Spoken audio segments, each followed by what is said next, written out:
She sent you a text with the picture of the baby. Your first response was what? The baby look like he can be for Donald Trump.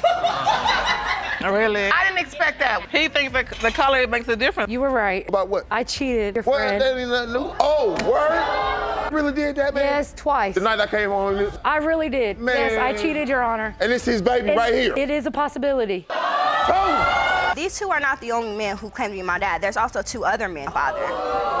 What in the world?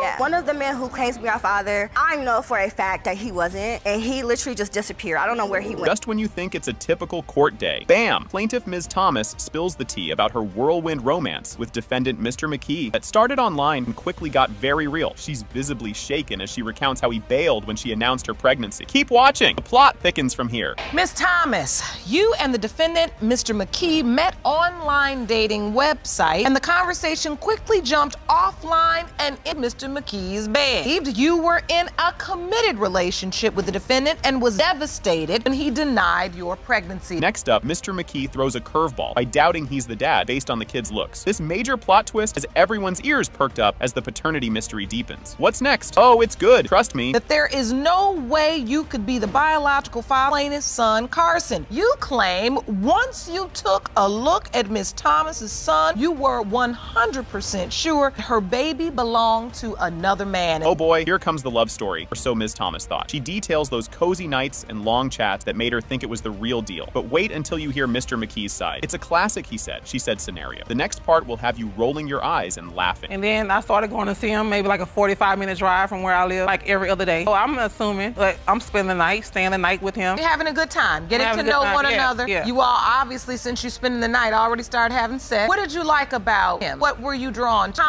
His look. He's not a bad looking person. He looks he's funny. He's hilarious. He keeps a smile on his face. And here's where it gets even more tangled. The judge dives into Mr. McKee's fear of commitment while he plays it cool, claiming he wasn't all in. This dance of denial and confusion just adds more fuel to the fire. Watch out for what's coming. It's a doozy. You having sex, having this relationship going, but feeling like making commitment. I wasn't ready, Your Honor. Say something else besides that. No, really, mister. Tell me about it, though. You know, a lot of times we're in situations like this where there are two people are on two different pages. Did you know Ms. Thomas wanted to be in a relationship with you? Not really, Your Honor. Grab your tissues, folks. Ms. Thomas recounts the heartbreak of her pregnancy reveal and Mr. McKee's ghosting act. It's a roller coaster of emotions with a blocked number and a whole lot of drama. But hang on, the emotional roller coaster takes a wild turn next. So maybe like a couple weeks later, I say, let me take a pregnancy test. So I took a pregnancy test. I took a picture of it and I sent it to him through text message. I say, I'm pregnant. He's like, oh, okay, so whatever you decide to do. I believe that's all he said. So, Mr. McKee, you found out she was pregnant. What were you thinking, sir? She called me when she was like 3 months pregnant. I know I got a phone call. I was at work. I told her I'd call her back, but I ended up blocking her number. Cue the laugh track. Mr. McKee compares the baby to Donald Trump, of all people. It's a hilariously awkward moment that lightens the mood, but scratches at deeper issues of identity and paternity. Don't go anywhere. The laughs and gasps keep coming. She sent you a text with the picture of the baby. Your first response was what? The baby look like he can be for Donald Trump.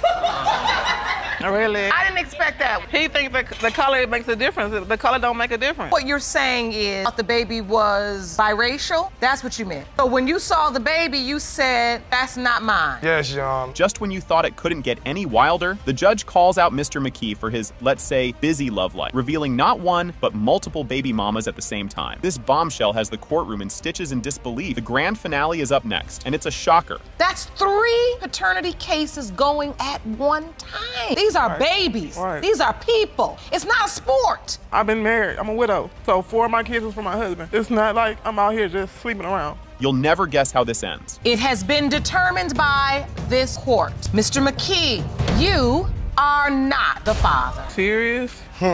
He is not the father, Ms. Thomas. All right, buckle up. The courtroom's already buzzing as we dive into Lusk versus Page. Ms. Lusk is here to prove that her 3-year-old Munchkin's dad was Ms. Page's son, who's sadly no longer with us. Hang tight because the drama's just getting started. Ms. Lusk, you and your mother say you have no doubt whatsoever when it comes to knowing your 3-year-old daughter, Samari's biological father is. The man you claim is her father has died, and now find yourself facing off against his mother is just as convinced that she She is not your daughter's granddaughter. Things are heating up. Ms. Page is dropping bombs of doubt, saying her son was all tied up with another lady, and Ms. Lusk was never on his radar. You'll want to stick around because the tea is about to spill. Ms. Page, say there's no way in this world Ms. Lusk is being truthful. For starters, you contend your son was in a committed relationship with another woman, and until he passed away, you never heard of Ms. Lusk. Grab your tissues. Ms. Lusk spills her heart out about tackling teen pregnancy and single motherhood. As she lays down her struggles, you can't help but root for her. And just when you think it can't get any heavier, there's more to come. Pregnant at 16, having to still go through school. These past 4 years, everything has been on me and my mom. And I feel it's completely unfair because he has a whole other side. She has a whole other side. So my daughter is beautiful, and you missed out on 4 years. Not Okay, only Ms. me. Lusk, Not everybody's only a me. single parent. You're not the absolutely only one. correct, but you It were a happens single every parent day. as well. Hold on, by let's get some yourself. order. Let's You get raised some Desmond order. by yourself. Here's the scoop. Ms. Lusk insists that Ms. Page's son is the daddy, and boy, is it messy with him not around to chime in. Strap in, because the roller coaster is heading to a wild turn. You believe Ms. Page's son is her biological father. Yes, ma'am. Unfortunately, her son is deceased, so this has been an eternity issue for the past 3 years related to this beautiful, precious little girl. And you're saying you need help. They're out for money. I had insurance on What my money? son. I had an insurance policy. They're out for That money. we knew nothing about. Let her That we speak. knew nothing No. about. Whoa, things just got real gritty. Ms. Page accuses Ms. Lusk of eyeing a hefty insurance payout, which just complicates everything like a daytime soap opera. But hold on, the plot thickens even more from here. You said you have an insurance policy. Yes, Your Honor. And so this insurance policy, in the amount of $50,000, admitted that paperwork to the court. Ms. Lusk is attempting to get a portion of that money. Yes, Your Honor. And that's why she's claiming your deceased son is her child's biological father. Yes, Your Honor. Your Your son was in a committed relationship. Just when you think you've seen it all, Ms. Page is all kinds of shocked about the baby news, thinking it's all a big mix-up. The story twists and turns, and you won't believe what's next. You asked to go to the school. Of course she wasn't showing. She was just pregnant. You went to see Ms. Lusk at school? Yes, I Yes, gave her I went to see permission. her ask They to had talk to her call and and to act. find out what was going on. She didn't look. She was holding her head down. She had no whatsoever. But at the same time, this was my first time meeting you. Her exact words were, "Look like his type. You're very pretty." Miss Lusk And and she Miss said the Anderson, my same son didn't thing. have a relationship. Hold your popcorn tight. Judge Lake is digging deep, asking if there's room in Ms. Page's heart for the little one. If the DNA test checks out, things are about to get super intense, so don't go anywhere. Miss Page through Facebook to tell her to call, and that's when I broke the news to her about my daughter being pregnant by her son. During that conversation, what was said? The very first thing she said to me is, "My son is a legend." She seemed proud. He's always gonna be a legend in my book. She then had to say to me that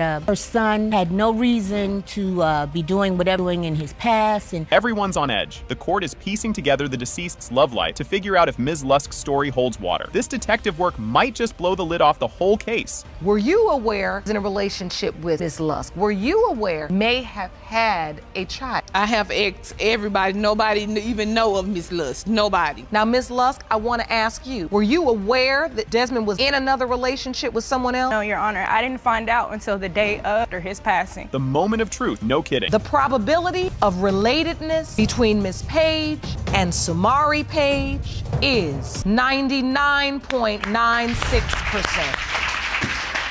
Things are getting spicy. Ms. Lohman is crossing her fingers that Mr. Mitchell is the daddy-o of her little girl, aiming to lock down their family future. Meanwhile, Mr. Mitchell isn't so sure, and he's pretty blunt about it. If the DNA test says he's not the father, their next month's wedding is canceled. No ifs or buts. Just wait till you see what's up next. It's a doozy. Ms. Lohman, you are in court today hoping and praying your fiance, Mr. Mitchell, is the biological father of your daughter, London. And you and your mother are here too. You say today's DNA results will determine the future of your family. Bet you didn't see this coming. Ms. Lohman spills the beans on their backstory. They started as high school sweethearts, and things got real when Mr. Mitchell moved into her family's home to dodge a rough home life. Their friendship took a turn one fine day when he landed a kiss while she was still dating another guy. Oh boy, keep your eyes peeled for what happens after this confession. We met when we were sophomores in high school. Junior year, we had a lot of classes, so we became really good friends. And, he started opening up to me and telling me, about his home life. Came from a very, very hard, difficult, terrible background. And I wanted him and save him from that. I went home and I spoke to my mother and my dad about it. I was like, can we do something about it? They were like, yeah, we'll help him. Hold on to your popcorn. As they dig deeper in court, it comes out that Ms. Lohman was also hanging out with her ex-boyfriend around baby-making time. The plot thickens with overlapping love interests, stirring up a stew of daddy doubts for Mr. Mitchell. You'll crack up at the next twist. But you're still in a relationship with this boyfriend time, am I correct, Ms. Lohman? Yes, Your Honor. So what was that situation like? He never found out, and to this day, he still doesn't know. He does not know to this day that you were also sleeping with Mr. Mitchell. Right, Your Honor. Was this just a one-time thing when you all ended up having sex, or did it continue? It continued. Were you using protection? No, Your Honor. Things just got real. Ms. Lohman breaks down the baby timeline, explaining her hookups with both Mr. Mitchell and her ex around conception. This juicy bit clears up some foggy dates and who might be the real daddy. You're not gonna believe the bombshell that drops next. When I was about 6 weeks, I had went to the doctor and confirmed that I was pregnant. And then on my second doctor's appointment, I asked, do you have an estimate of when I conceived? Because they can't tell you the exact. And she told me I conceived somewhere between October 12th and October. And I got to looking back at the dates, and I had had sex with Mr. Mitchell more than I had sex with my ex. I had sex with Mr. Mitchell about every day and only once or twice with my ex. Grab your tissues, folks. This part dives into the emotional roller coaster and complicated relationship web. Mr. Mitchell's cousin chimes in, worried he's being played. This family drama has more twists than a pretzel. And trust me, the big reveal is just around the corner. So you basically believe Ms. Lohman has chosen Mr. Mitchell as the best of the two options. Well, no, Your Honor, that is not correct. No, Your Honor, that is not correct. I love Mr. Mitchell with everything I have. I have been his best friend since the day when I met him. I love him not because he will take care of him. I love him because he is my best friend. She doesn't treat me like she does, though. Certainly doesn't talk to him like she does. Here comes the moment of truth. It has been determined by this court. Mr. Mitchell, you are not the father. Here we go, folks. Mr. Hamilton kicks off the courtroom drama with a zinger, asking for a lie detector test for Ms. Lombardi and a DNA test for the little one. He's pretty sure Ms. Lombardi stepped out during crucial baby-making time. The stage is set for a juicy showdown over who's the daddy and who's been naughty. Buckle up, this ride's just getting started. You have petitioned the court lie detector test on Ms. Lombardi, as well as DNA testing regarding baby daughter. You say it is your belief defendant was unfaithful to you around the time of conception. And bam, just like that, Mr. Hamilton drops a bombshell. He secretly tested their other 3 munchkins for paternity after Ms. Lombardi confessed to a little slip-up. With the stakes this high for the latest kiddo, the trust issues are off the charts. It's a full-blown soap opera in here, folks. Grab your popcorn, the next scene's a doozy. I had to get our other 3 listed behind her back after she admitted to cheating with the first. You know, it was like, wow, there go the question right there. And with the baby in your question right now. We should not have to be here, Your Honor. 4 kids. We should not have to be here for this one. And where the doubt stands in that with this 4th one is where a case scenario. Oh boy, here comes a curveball. Mr. Hamilton saw a buddy tiptoeing out of their apartment way past bedtime, sparking rumors of hanky-panky. Ms. Lombardi throws cold water on that hot gossip, but the crowd's buzzing. The plot thickens, and you won't believe the twist that's up next. I see one of my buddies coming out my apartment. Out your apartment? 2 in the morning, Your Honor. He's gonna tell me, bring some DVDs back that I let him borrow the week before. Go upstairs. Not true. I go upstairs, panties and a t-shirt, no bra. Wait.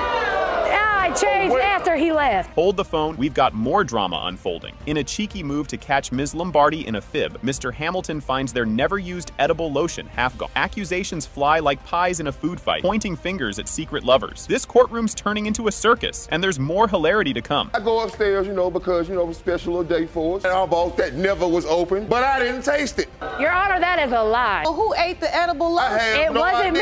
It had to been him with his little cheating episode. Hey, she lied 24/7. Here's a tearjerker moment, folks. Mr. Hamilton faces the music about treating their daughter Janae a tad differently because, well, he's got doubts. He swears he doesn't treat her differently, but feels weird about the whole thing. Emotional stuff right here, but hold your horses. The next part is even more jaw-dropping. How does he treat Janae differently from the other two? He won't take care of her. He will not help me with her. I asked to watch her for 10 minutes so I could go and finish dinner and help with her if she was crying. I was getting ready for work. From Janae because he's That Janae. is a lie. So our older, it's a Gasp. Ms. Lombardi confesses to cheating with Mr. Hamilton's pal, throwing everyone for a loop. This bombshell might just explain the baby daddy drama, and suddenly, it's all making sense. They're heading straight for DNA testing to clear up this paternity pickle. The next clip is the big reveal, so don't go anywhere. Well, this would be the time. You were right. About what? I cheated your What? friend. That ain't nothing new. Oh, word? Really did that, man? Yes, twice. The night I came on this? I really did. Man. Yes, I cheated, Your Honor. And it's his baby right here. It is a possibility.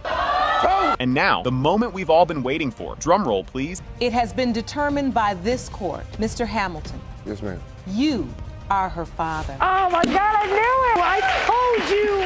Was I floored by the simple magic of social media? We dive into the tale of how a guy stumbled upon his potential daughter on Facebook thanks to a nudge from his brother back in 2015. The Room feels the weight of his discovery when he spots her profile, leaving him a weepy mess. This heart-tugging scene really hammers home the profound emotional punch these digital tools pack in reuniting long-lost kin. How did you finally find? I'm not tech savvy or anything like that. Took my brother in 2015, and we just sitting there talking one day in the living room. I'm always talking about them when they was, I said, I done tried this, I done tried that, whatever the case may be. You ever try Facebook? I put in Maryland and pop right up. Well, this revelation just tossed everything up in the air. Kicking off, Marilyn wrestles with her disbelief over the man claiming to be her dad, mirroring her tangled web of family ties. Come enter Mr. Walls, another contender in the dad department. This part lays bare the knotty mesh of perceptions and relationships in families, caught up in the whirlwind of paternity mysteries. When you got that message and it said, "This is your dad," did you feel like, I believe this? Not at all. What were you thinking? I didn't think that he was my father at all. The main thing came in. So why did you decide to meet? Because he was so sure. He was so adamant that he was my father. And I'm just like, I don't know my dad. At least I can just take like this step. Maybe this is just one step forward to figuring out who I am. The courtroom was buzzing as more dad candidates popped up. It's clear that the father figure drama is far from over, with multiple men thrown into the mix. The gasp-worthy moment reveals photos of Marilyn with another family altogether, adding intrigue to the ongoing enigma of her lineage, spotlighting the tangled emotional and familial entanglements. Have you ever heard that anyone other than these two men could be your biological father? Yes. These two are not the only men who claim to be my dad. There's also two other men, father. What in the world? Yeah. One of the men who claims to be my father, I know for a fact that he wasn't, and he literally just disappeared. I don't know where he went. Like the other guy, I remember him and his family. They used to call me Little Bit. I remember him and his family over his house. You could cut the tension with a knife during this fiery showdown. Things heat up around as Marilyn puts Mr. Hinton in the hot seat over his paternal claims and their emotional weight. Marilyn's emotional strain is palpable as she airs her grievances and the heavy load these newfound paternal claims have dumped on her shoulders, emphasizing the intricate emotional weave and hurdles in nailing down father figures later in life. Have you prepared yourself? Did you understand that there were possible fathers, that there were 4 men that thought they could potentially be Quinn's biological father? We met up initially at the rest. She was there before I got there, so I got there a little bit late. So I walked through the door, and it was just an instant. We hugged. I did not run into your arms. No, I did not. You're lying. No, I didn't. I'm not just gonna run. No, I did not. No, I didn't. Craving DNA proof, Marilyn digs for truth in the turmoil. Marilyn's call for a DNA test to solidify paternity screams her desperation for some semblance of peace amid the emotional whirlwind. Mr. Hinton's hesitance to get tested up till now paints a vivid picture of the high stakes and raw nerves at play in these paternity scuffles, spotlighting the hefty emotional and practical toll of such confrontations. As the stakes soar, peek at how the judge navigates this crucial juncture. I asked Mr. Hinton for a DNA test, and he refused. Now, this was 3 years ago. He says he did not need a DNA test, and I said, well, I do. I'm the child of the situation. He said, I know that they share my daughter. I don't need it. He refused to get one. I did tell him at one point that, since you want to be in our life so bad, and I think I was just at that point. Just when you thought the plot couldn't thicken any further, the DNA results are out. It has been determined by this court. The father is Mr. Walls.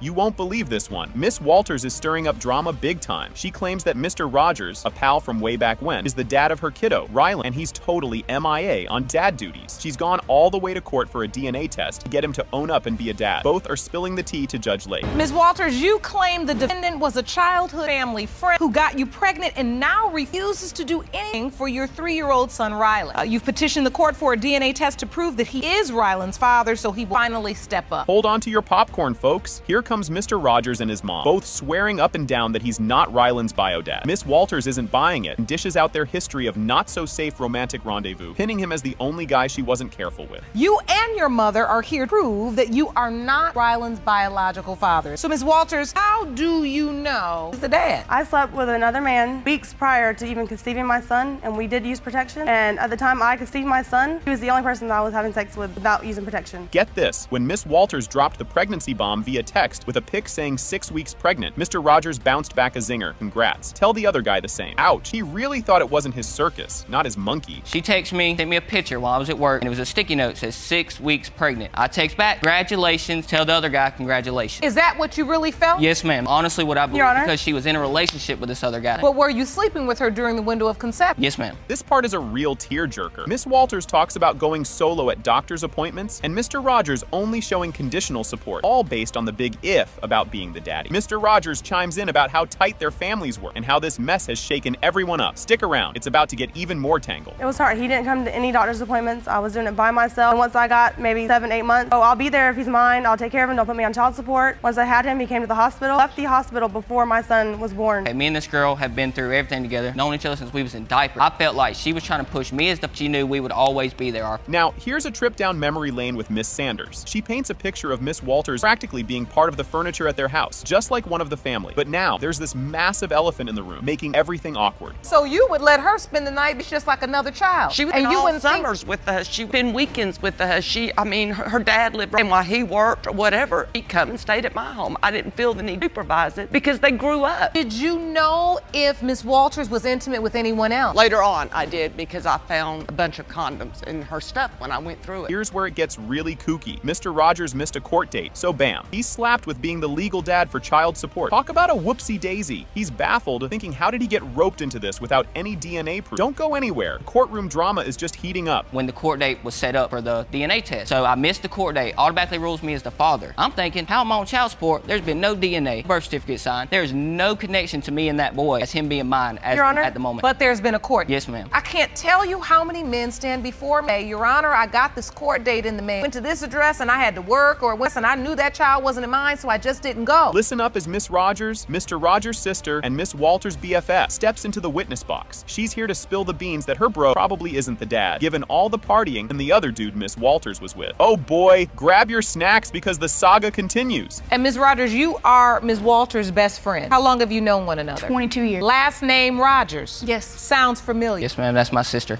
Do you believe your brother is Ryland's father? No, ma'am. Why? Well, because at the time we were all young, we all done our different things. We were all partying together every day, all the time. Every time we went out together. I was aware of her sleeping with the other guy. So stated the next morning that she did sleep with him. Feel that tension? It's thick. Everyone's getting emotional about what this all means for little Ryland. They're all twisted up over whether the families can ever play nice again if Mr. Rogers is confirmed as the dad. But don't wander off. The moment of truth is about to drop. There is a beautiful child here. 3 years old, doesn't know who his father is. And then if you are the biological father, are the two families going to be able to get along enough It'll never be the same. to support this child? Too much between us. It'll never be the same. And then if he's not a biological child, to mend this rift and to put these families back together. Possible, Your Honor, but there's no telling with the different family members that are each other's family. And here it is, the big reveal. The DNA test says, It has been determined by this court, Mr. Rogers, you are his father.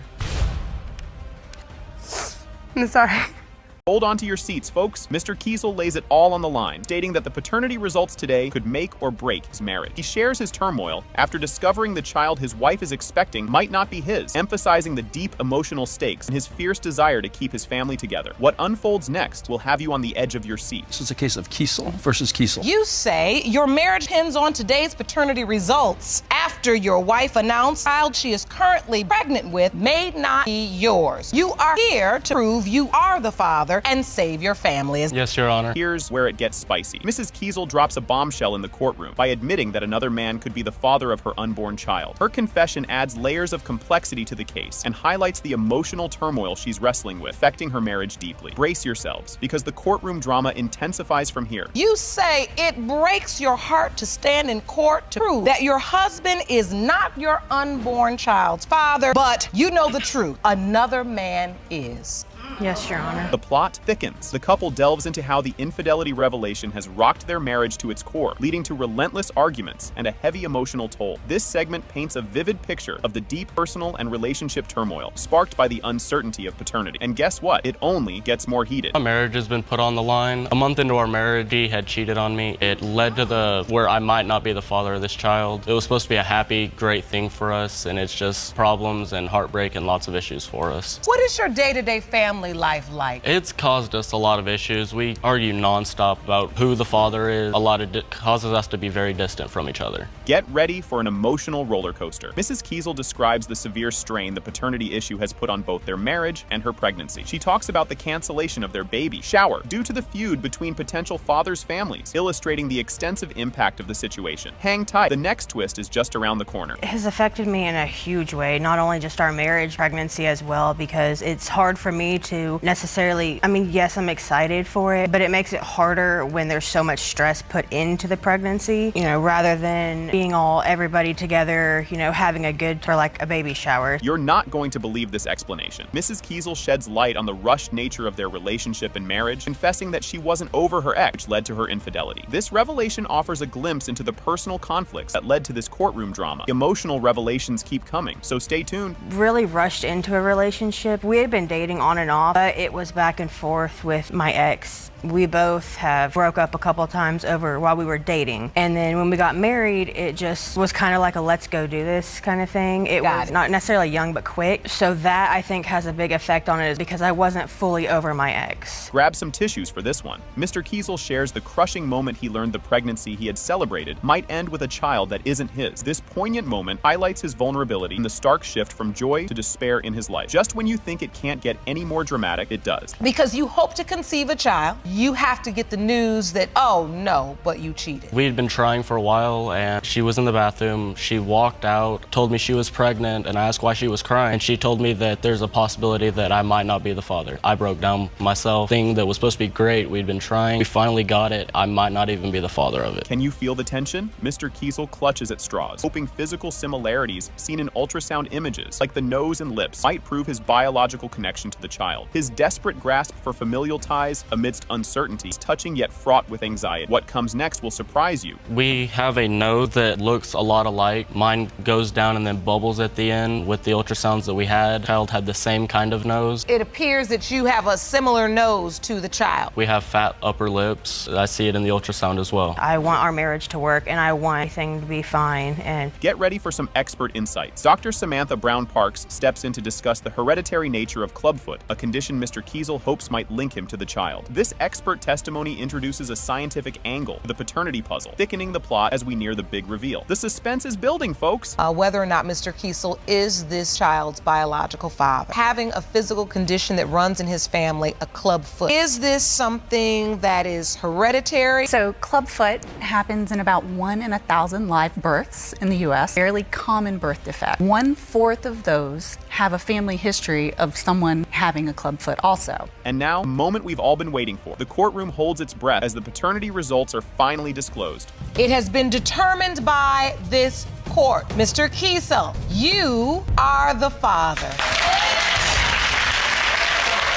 All right, grab your popcorn. This is where it gets good. Miss Wandick steps up with a mission to prove Mr. Stampley's paternity of her little one. She's not just here to clear the air. She's here to drop some serious family truth bombs. The plot thickens, and oh, it's about to get juicy. For $79.40 for baby clothing, you gave you and dumped it in a neighbor's driveway. Yes, Your Honor. You're also seeking the results of a paternity test to prove once and for all is the father of your... Just when you think you've seen it all, Mr. Stampley teases the court with a mystery guest waiting outside, ready to flip the case on its head. This cliffhanger could change everything. Stay tuned because the next scene is a doozy. Furthermore, you say you have good reason to doubt you are not her child's father. You claim to have brought a witness who is waiting outside of the courtroom who will turn the side down. Here comes the drama train. Choo-choo. Miss Wandick recounts the saga of the airborne baby clothes, flung by Mr. Stampley in a spectacular display of baby shower fireworks. This isn't just a fight over onesies. It's daytime court TV gold. What happens next is even more bizarre. You'll see. Brought over baby clothes to my sister's house, and we had got into an argument to the neighbor's house, and why would he do that when he bought the clothes for the baby? Not me, but for the baby. It was a gift, though, Your Honor. That's why I'm suing. Hold the phone. It gets better. Mr. Stampley spills his his guts about his financial gripes and paternity doubts, making a case that he might have been hoodwinked into throwing a baby shower. His story adds a dash of Maury to the mix, raising the stakes. Watch out for the next revelation. It's a head spinner. You, Mr. Stampley, you're going for $410 for a baby shower. For Ms. Wandick, thought she was carrying your child. So at this point, did you have doubts that the child was yours? You say she duped you. You don't look duped right there. Well, Your Honor, I feel I was suckered and sweet talked into this baby shower. You can't make this stuff up. The courtroom dives into the nitty-gritty of their rocky romance, complete with confessions of cheating. This segment delivers all the feels and a few oh no she didn't moments. Hang tight, because the roller coaster is heading to a wild twist. You just said you pretty much asked her to have a child. You say that? No, Your Honor. So you had no interest in this relationship? I didn't expect for it to, I just wanted to remain as... No, we didn't, Your Honor.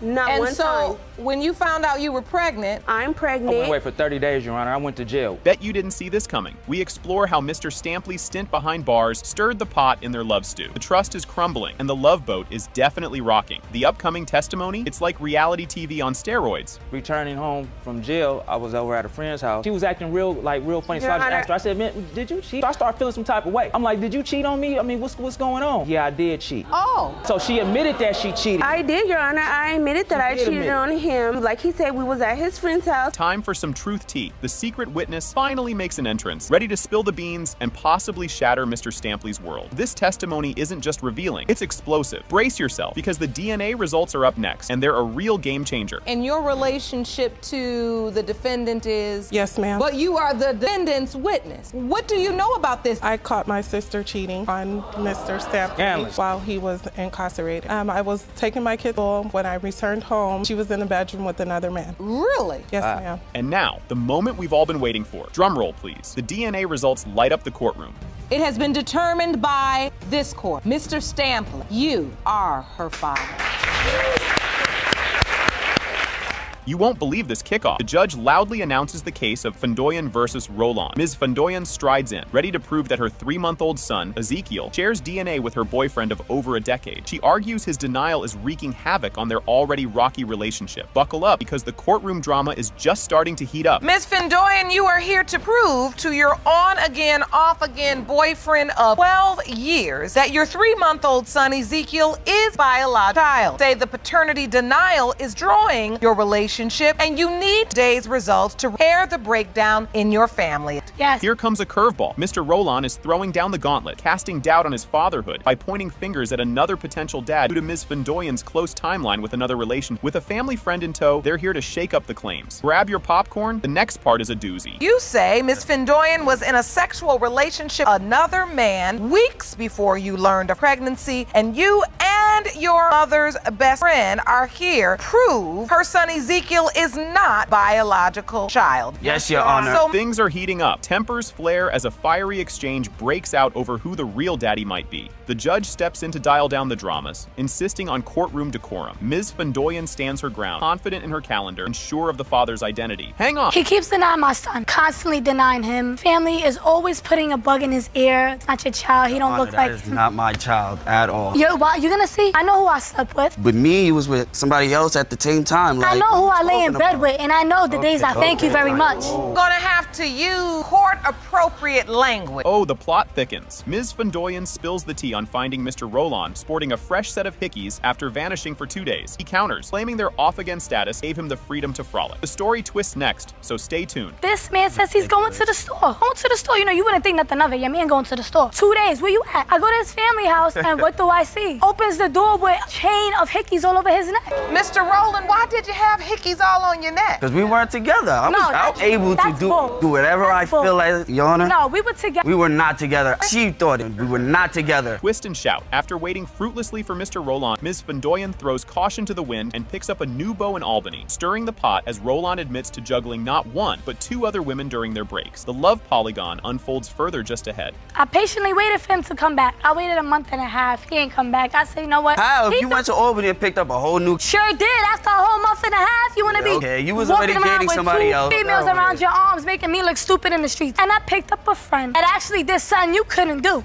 Can anyone keep up? Despite the chaos of their on and off romance, two find themselves magnetically drawn back together, creating a whirlwind of custody claims and paternity puzzles. Their complex love saga dives into deeper waters next. He kept coming back, Your Honor, like a tail. No. You kept calling me. Jeez. And I just kept taking him in. You know, we already have one together. Why not? So I'm gonna sleep with you. But you were sleeping at the same time with someone else. First, yes, I went back and forth. Yeah, so how are you gonna try to pin this child on me? Because personal. Like, I know what that is not my child. That is not my child, Tanya. Hold the phone. A buddy of Mr. Roland throws a wrench in the works, accusing Ms. Fendoyan of dodgy date doctoring to pin the paternity on Roland. As suspicions swirl, the evidence tabled next could turn the tide. I went to the doctor's office, gave me my due date, and it falls onto the days that we were messing around. Saying you were still messing with him on the 7th, then you messing with me on the 8th, and found out you're pregnant. So okay, then. So there you go. You can't make this stuff up. Ms. Fendoyan whips out a calendar loaded with liaisons, blurring the lines on when conception could have occurred. The court huddles over this pivotal plot point, dissecting dates like a CSI episode. What's revealed next will throw you for a loop. So, Ms. Fendoyan, you submitted a calendar to the court, outlines the window of time you were having sex with Mr. Roland again. You say you started to have sex with him again on May. If we go to the next page, you also indicated you were having sex with other man where it's outlined in red. May go to the window of conception. This just in, living together but not together. They unveil a living situation straight out of a sitcom, sharing a roof but not a bed, adding layers to their already tangled tale. The drama intensifies further in the coming clip. And she will go upstairs while I'm downstairs in the same house. We wasn't together. Excuse my language. You weren't together, but you were living together? He has no place to go. But you need me though. But you want me to be the father though, right? You I know. want me to be the father. Well, you better man up. You're not leaving this house and let the next man lay in your bed. Moment of truth. Everyone's on the edge of their seats. Has been determined by this court. Mr. Roland, you are the father.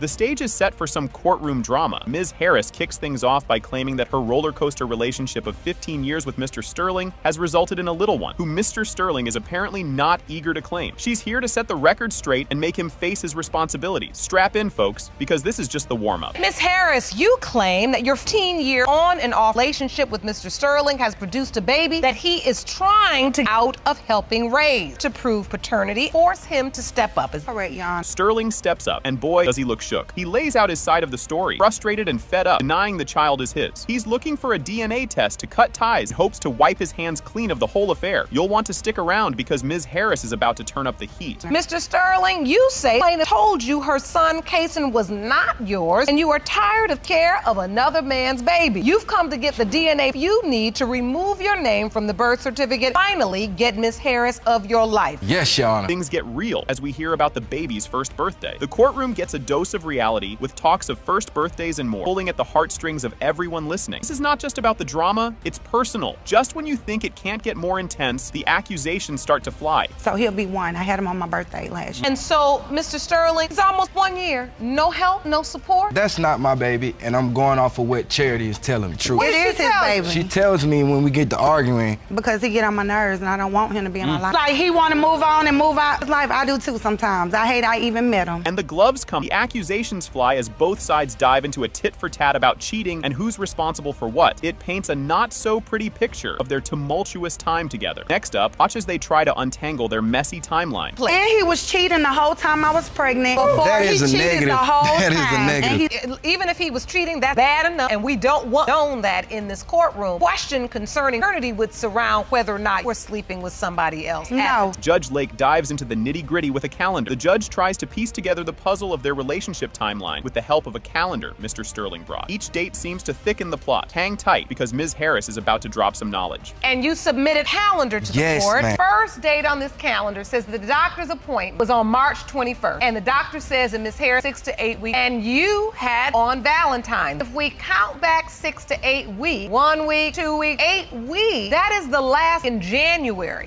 Confusion is the game, and they're playing in the big leagues. The court struggles through a fog of misunderstood medical terms. terms and pregnancy dates. It's like a bad game of telephone with high stakes. Buckle up, as a bombshell revelation is just around the corner. Grown women that stand in this courtroom that don't completely understand workings of their reproductive organs and systems. What is your doubt based on? Believe this baby is yours. And he's trying to say to me, these are my reasons. Number one, she told me I wasn't. Number two, I did the calculation. This is what I came up with. This evidence he submitted to the court. Right. Oh snap, plot twist. Just when you think you've seen it all, Mr. Sterling drops a bomb about another possible dad in the mix, and it's a heartbreaker. The plot thickens, and so does the tension. Watch as they navigate this emotional minefield up next. When she was 8 months pregnant, she told me that it was another guy who could be the baby's father. It broke my heart. First of all, that's a lie. What happened? We had an argument, brung that up. I don't know if she was mad or what. Planted doubt in my head. Lied. She said, don't worry, you not my baby's father anyway. Like, go on, kick rocks, get on with your life or whatever. I'm like, what? We were just together. I was just, you know, the baby's father and everything. Tempers flare and the drama skyrockets. Their words cut deep as they air their dirty laundry for all to hear. It's a verbal tug of war with the child's future hanging in the balance. Don't go anywhere. Next part is a doozy. Things happen. Either you're the dad or you're not. She is a lie. That's the reason we here today. Exactly, because you're a liar. You need to step up pretty much. I don't want to another man's child. You want yourself. I love that little boy. You know that. Like you just don't want to take That's care the of reason you want me to be. You don't take care of yourself or the child that you already. Sit here and kick it like that, baby. Ain't got nothing to do with this situation. I'm just letting you know. Kick it like you do now. Here comes the kicker about the birth certificate. Mr. Sterling signed the birth certificate despite his doubts, a move that's loaded with implications about his feelings and doubts. The emotional roller coaster isn't over yet. The reactions are priceless. Here is the birth certificate that he signed. Let me see that, Jerome. Let me see the birth certificate. That's your brain. No, that's your brain. So this is evidence of Kason Sterling's birth certificate has signed as father. Why execute the birth certificate if you know you have doubt? Like at the 8 months when we got into it, I thought it was just because she might have been, maybe she did just say this out of the side of her. You know you cheated, you lied, and you wrong. A quick chuckle breaks the tension. In the midst of the chaos, Mr. Sterling recalls the lighter moments of supporting Ms. Harris during her pregnancy. It's a brief laugh in the middle of a storm. Next, the stakes get even higher. Don't miss it. Yeah. He's trying to jump. I'm out. No, don't worry, Miss Harris. I'm not laughing. I rubbed them big old. We're not laughing at you, Miss Harris. I'm laughing with you though because I was looking at some old pic when I was 8, 9 months pregnant. I mean, my feet were huge. Like it's crazy. Sexy, and I own. So I know that's right. Judge Lake brings it all back to what matters most. She cuts through the noise, reminding everyone that at the heart of this circus is a child who needs stability. The grand finale is coming up, and it's going to be a jaw-dropper. The answers relating Kason's paternity. That's why we're here. And the truth is, if it's determined he's biological father, whether he likes responsibility or he does not, he will have. Because if he does not take care of it, the court will ensure that he does. So now, let's get to Mr. Sterling. What is your hope? I do, Jan. I done grown a bond with him. Like, he calls me daddy. And now, the moment we've all been waiting for. The DNA results are in. It has been determined by this court. Mr. Sterling, you are the father. Exactly. Buckle up, folks! Miss Taylor steps up, asserting that Mr. Brown is indeed the father of her 3-month-old daughter, Melanie. She's also chasing him for a neat sum of $22.56 in childcare costs the baby's first few months. He's fired up and ready to prove her case. And boy, does she mean business. Let's see how Mr. Brown handles this fastball. You're here today to prove to Mr. Brown that he is the father of your 3-month-old daughter, Melanie Brown. Miss Taylor, you're also suing Mr. Brown for $256 in childcare expenses for the past 3 months of your child's life. Plot twist incoming. Mr. Brown swings back, suggesting that maybe Miss Taylor was already pregnant by another man when they first got together. He's not just throwing shade, he's practically causing an eclipse his claim that she's got baby fever. What's she going to throw back? Stay tuned, it's getting spicy. Mr. Brown, you say Miss Taylor is obsessed with children and has baby fever. Yes. And you believe she may have already been pregnant by another man the first night you had sex. Yes, Your Honor. Oh, the drama unfolds. During a heated confrontation, Miss Taylor quizzes Mr. Brown about what he's actually done for their baby since she was born. His answer, couple of packs of cheap diapers. That's all, folks. And guess what? Those diapers caused a rash that sent the baby to the hospital. Grab your popcorn, because this soap opera is just getting started. He haven't did nothing for her. All he did was bought her 2 packs of cheap diapers, and I let my baby wear them. And 2 days later, she got a diaper rash, and I had to take my baby. And I called him to tell him that she got a diaper rash. He said, "So what I supposed to do? That ain't my baby." So you bought some cheap diapers because you didn't think it was your baby? Yes, I mean, it was better than nothing, I thought, because I didn't really know whether it was my baby or not, so. You can't make this stuff up. We dive into their backstory. They met at a club during Miss Taylor's 18th birthday bash. Mr. Brown, the charming older man at 32, seemed like a catch at the time. But as we peel back the layers, it's clear this relationship started on shaky ground. What's next in this telenovela? You won't want to miss it. I met him at the club. It was right after my 18th birthday, and I went to making and dance with my friends, and he came up to me and was like, "You're beautiful, and I like to get to know you," and back to his place. Well, she was more asking me to my place. No, I wasn't, Your Honor. He was coming on to me. He came up to you in the club, and he was how old? 32. Did he really just say that? In a tit-for-tat exchange, Miss Taylor accuses Mr. Brown of being all about babies on their first night together. He denies it, suggesting she might have been the one with a bun already in the oven. The accusations are flying faster than a reality TV reunion special. What will the judge make of all this? It's about to go down. This is my first time meeting her. She talking about, oh, do you like babies, or how do you feel about it? I'm thinking that she was already pregnant. And yet you still went ahead and had sex with her. Yes. That should have been a note to self. Or extended play booty call. It was just a booty call. What was this? This is a booty call. 32-year-old man with an 18-year-old girl. And the plot thickens. Miss Taylor lays it out. Mr. Brown has been about as helpful as a chocolate teapot, only showing up sporadically and contributing next to nothing. She's calling him out big time in front of the judge. How will he wriggle out of this one? Keep watching. The judge's reaction is up next, and it's a doozy. Your Honor, only reason I went back to his place because I feel more than what it came out to be, because I thought he would be more mature because he was interesting to older men, but he turned out just to be like the rest of them. Father figure or father for her baby. Because you are the father of my baby. She was already. Yes.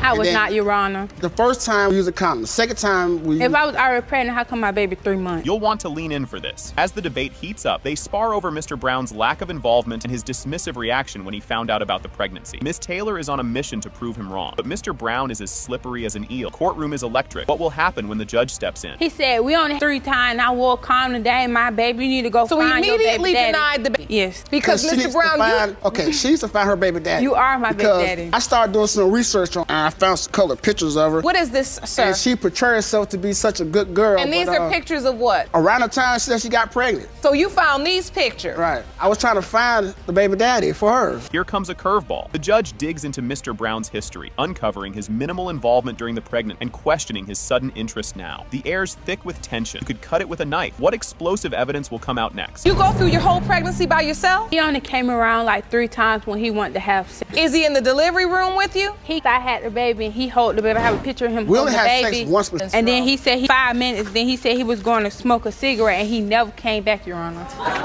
Because I didn't feel a bond. See, this is a picture here of you. It's getting hotter in here. A birth certificate and a photograph of Mr. Brown holding the baby are thrown into the mix. He looks about as comfortable as a cat in a room full of rocking chairs. How will he explain this one away? The courtroom is on the edge of its seats as we roll into the grand finale. And then you go outside, you tell her I'm going to smoke, and you never come back. Because my other baby, as soon as I held the baby, I felt a bond. So you are a father? Yes. How many other children do you have? 5. Did you put him on the birth certificate? Yes. You put his name down? Yes. You have a copy of that birth certificate? I never put my name on there. I didn't know my name was even on there. So this is a copy of Melanie's birth certificate. Yeah. I didn't know it was there. Here's the showstopper. The DNA results are in, and guess what? It has been determined by this court. Mr. Brown, you are the father. I told you. The courtroom is buzzing right from the get-go as we dive into the drama. The case of Stovall versus Hines kicks off with high stakes. Mrs. Stovall is determined to prove Mr. Hines fathered her 4-month-old son Robert, hopes of reuniting and marrying. Mr. Hines, however, casts doubt on his paternity due to her alleged infidelity, claiming her actions don't line up with her words. The scene is set, and you won't believe what's coming next. Ms. Stovall, you say nothing could mean more to you than today's results. You are desperate to Mr. Hines that he fathered your 4-month-old son Robert with the hope you can win him back and one day get married. As the tension thickens, Mr. Hines lays out his heartbreak in no uncertain terms. He believes another man fathered the child and expresses willingness to reconcile if the DNA results are surprising, detailing his emotional turmoil. Despite once loving Ms. Stovall deeply, just when you think it's tense, Ms. Stovall's response adds another layer. Mr. Hines, you claim you once loved Ms. Stovall, but believe her baby was fathered by another man and therefore can't be with her. You say your proof proof is overwhelming, the DNA results shock you, consider getting back together. Emotions are high as Ms. Stovall takes the floor, pouring her heart out. She discusses her undying love for Mr. Hines and her determination to prove paternity to mend their fractured relationship. Mr. Hines counters with doubts about the baby's paternity due to what he sees as serious inconsistencies in her action. Buckle up because their relationship backstory is about to unfold. I really love Mr. Hines and just want to prove today that this is his son so that we can be together and hopefully get married one day. But you have doubts, Mr. Hines. Yes, I have doubts because although I do have a lot of love for Miss Stovall and I've given a lot to her and sacrificed a lot, there's just so much things that she has done that has created a lot of doubt and a lot of discrepancies of if this really is and truly my son. Here comes a trip down memory lane with a twist. The court dives into the couple's past relationship dynamic. Mr. Hines recalls how their romance rekindled through a modern love story involving Instagram DMs, leading to a deeper connection. However, emerging doubts fueled by potential infidelity signaled trouble. The revelations keep piling up, and what's next is even more jaw-dropping. I met Miss Stovall when I was 17. She was about 21. As time went by, I got older. I got more established in myself, and I seen her again on Insta, exchanged DMs and everything. As that relationship progressed, started getting deeper and deeper. But as we got deeper and deeper in, there started to be red flags for me. Might not be as faithful as she say she is. What kind of red flags? Exchange passwords. She went through my stuff, I went through her stuff. As the plot thickens, trust issues take center stage. Mr. Hines describes a slew of questionable activities and Ms. Stovall's provocative actions, including sending Mr. Hines pictures with other men, which she claims were just friends. As the trust continues to crumble, get ready for a bombshell piece of evidence that changes everything. If I was to elaborate, she has a lot of instances where she'll run off. I won't have track of her for hours on end. Times where her phone where it'll go straight to voicemail. She'll run off with friends. I'll see these messages. I'll see these interactions on Facebook, and it just keeps happening. It's not something that's just a one-time thing. Ms. Stovall? Your Honor, he's very jealous and very overprotective. Hold on to your seats because the evidence just got real. Photos sent by Ms. Stovall during heated moments are displayed, adding fuel to the fire of jealousy and doubt about the child's paternity. These images stir up a storm in the courtroom, paving the way for an intense scrutiny of their timeline, a crucial piece of this puzzle. Stovall, you sent him pictures of you with other men? They were friends of mine. Never sexual between me and those friends. Okay, so did anybody bring some pictures? Does anybody bring some evidence? The first one is a picture of her when she got into it with her mother over there, making me question the paternity with this other guy, saying that we're good, we're straight. And this attached to some type of mess where paternity was questioned? Yes. The plot takes a twist as Mr. Hines presents a detailed timeline surrounding the conception of their child. He correlates their relationship's tumultuous breaks and reconciliations with the pregnancy timeline, using a calendar to mark suspected conception times during their separation. Strap in, because a family member's testimony is about to throw a curveball into the mix. This calendar. Jerome, will you please hand up Mr. Hines' evidence? What is this, sir? This right here is just inception and how the conception worked. Would it be okay if I walk up? Yes, you may approach. Something. Early June. She was living with me and my mother and my stepfather at the time because we all had her. She was living there. Came back from work. She said she went out with a friend and she hasn't been back since such and such time. You won't see this coming. A surprise witness steps up. Ms. Stovall's mother takes the stand, offering her reluctant endorsement of Mr. Hines as the biological father, despite her reservations about the couple's volatile relationship. She hints at the possibility of other biological fathers, given her daughter's questionable behavior. Just when you think you've heard it all, DNA results are about to drop. Do you think Mr. Hines is your grandson's biological father? Yes. I don't want him to be, but... And you've heard the testimony thus far concerning pictures she sent, compromising photos, men talking to her on Facebook, that there could be another biological father. Okay, so it's always a possibility. I wasn't there if she did that, so I can't say that. So what you're saying is you can't that. say for certain. Yes. As the courtroom holds its breath, DNA results are finally revealed. Mr. Hines, you are the father. Told.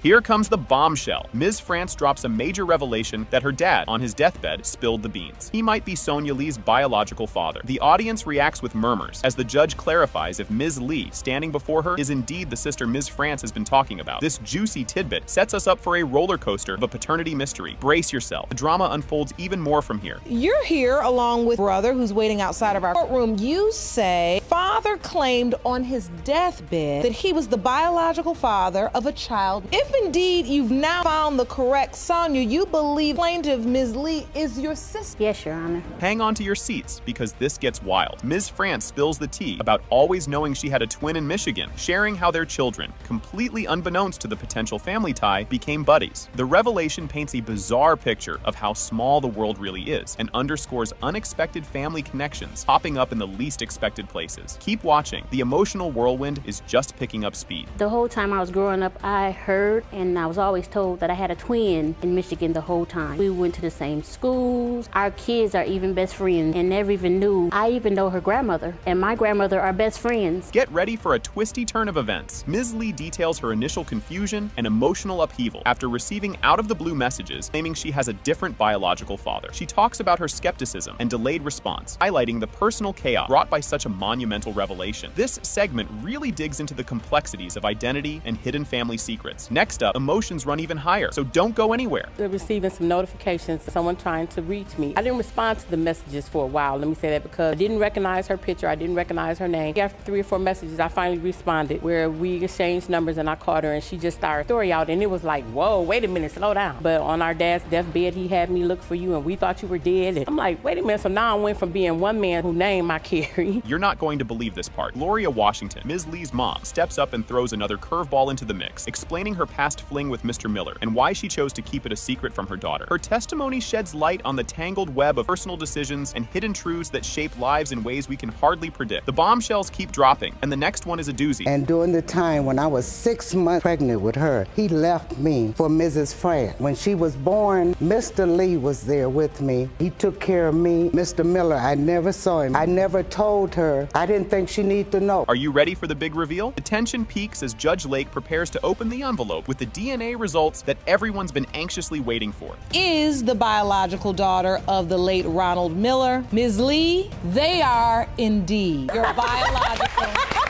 and sister.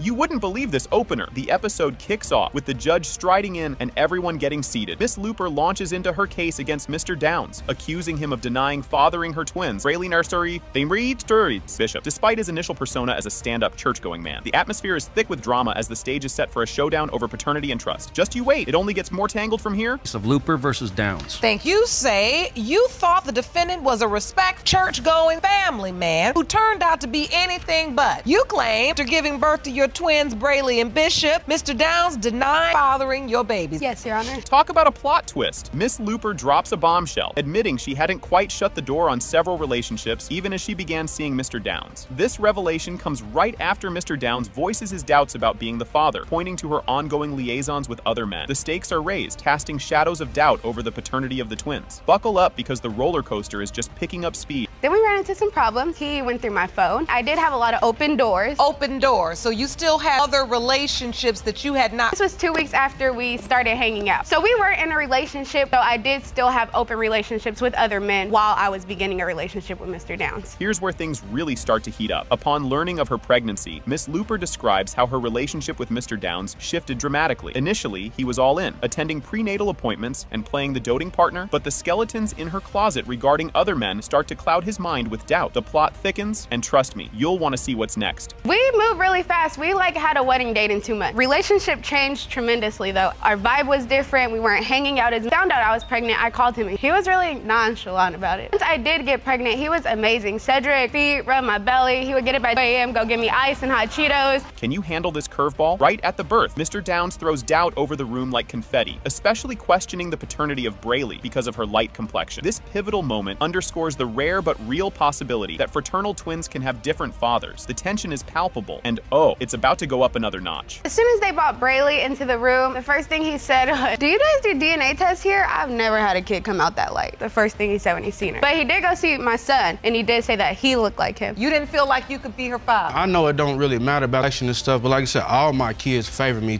just extremely, you know what I'm saying? And I looked at Bishop, I seen more Bishop in me than Braley. At the same time, like I said, I know there's another man been involved. This part is a real tearjerker, folks. As the relationship hits rock bottom, Miss Looper makes the heart-wrenching decision to pack up the twins and move to California, seeking refuge and support away from Mr. Downs. This major twist not only shakes up their personal lives, but also sets up a legal quandary over the twins' paternity and Mr. Downs' role in their future. Hang on, because the emotional fireworks are just beginning. For several reasons, I was unhappy with our relationship at this point. I'm gonna have to move back with somebody's mom, and they're gonna like be uncomfortable with me. They're like, I'll take it from my mom, not yours. Like, I just felt more comfortable going home. Like, it wasn't working. So you went back home. Correct. And now, for the grand finale, hold on to your popcorn. The episode reaches its climax as the paternity test results are disclosed. It has been determined by this court. Mr. Downs, you are not the father.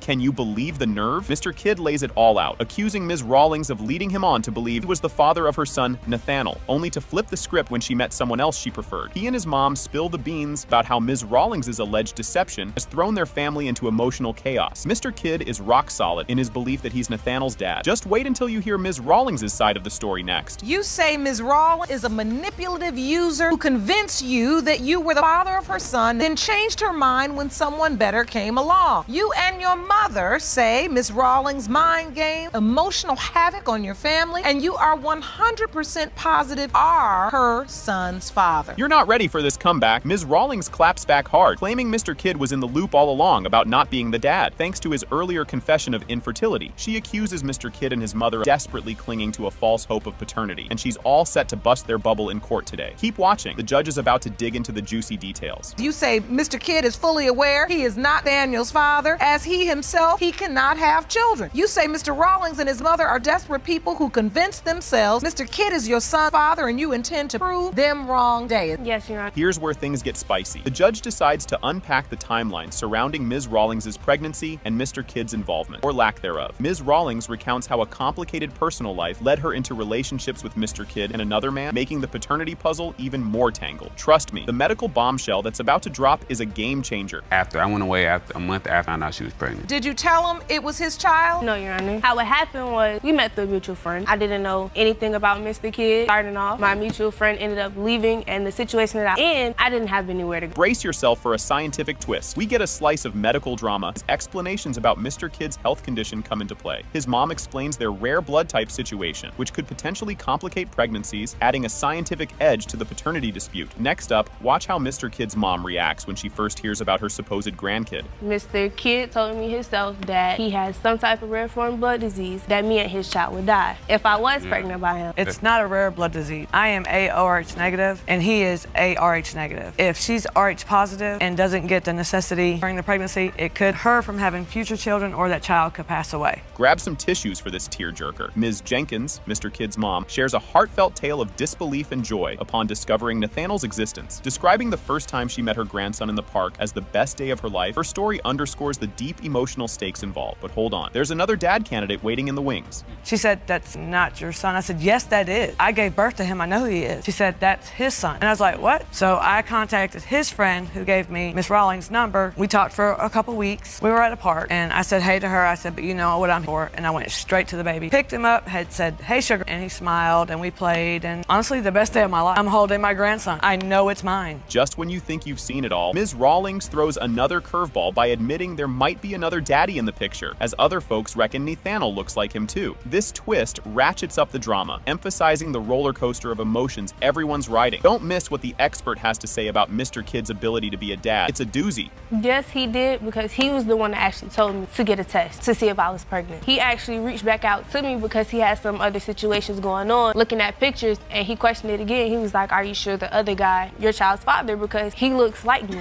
And going through, even his brothers said, "Yeah, he has our nose." The other guy thinks Nathaniel looks like him too. Fasten your seatbelts for some expert insights. The courtroom calls in Dr. Gator to shed light on Mr. Kidd's fertility situation, debunking myths and clarifying his medical history, which could influence his ability to father children. DNA results are just around the corner, and you won't believe the outcome. So I think there's two separate issues here. There was an issue about RH incompatibility. Yes. And that has to do with a mother and a baby, and if there's different blood types between the father of the baby positive. But that really doesn't have anything to do with the ability to a child. And so there are various childhood infections, mumps to repeated urinary tract infection to STIs like gonorrhea and chlamydia. Those can cause inflammation in the test, which then causes scarring. Get ready for the big reveal. In a stunning turn of events, the DNA test results confirm It has been determined by this court. Mr. Kidd, you are the father.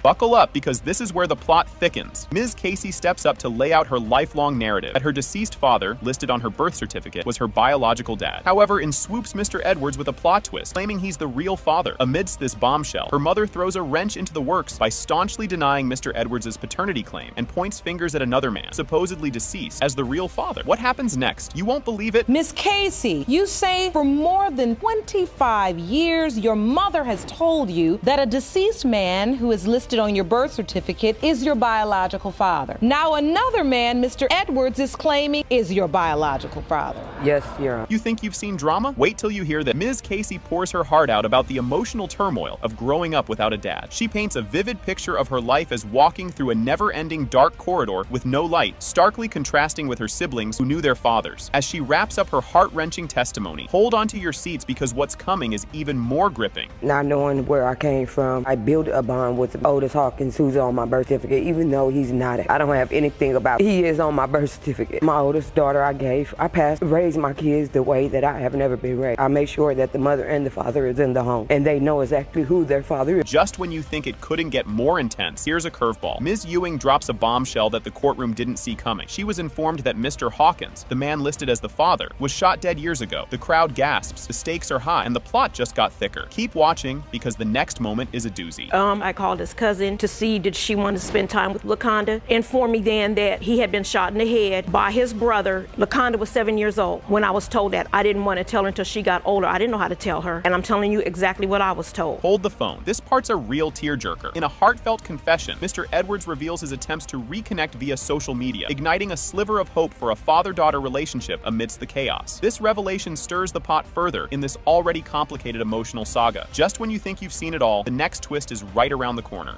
So you reached out to her on social media. I was looking for them. I am so sorry. I felt like this. Lost one boy.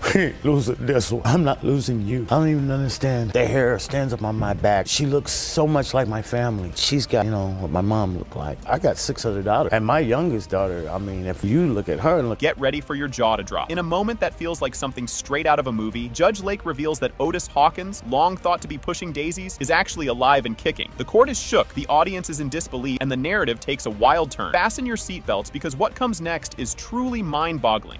Miss Casey. Yes, ma'am. You've been told for over 25 years that Otis Hawkins, the man you believed to be your father, was dead, but he's alive. And we found him for you. Oh my Mr. Hawkins, God. Into the courtroom.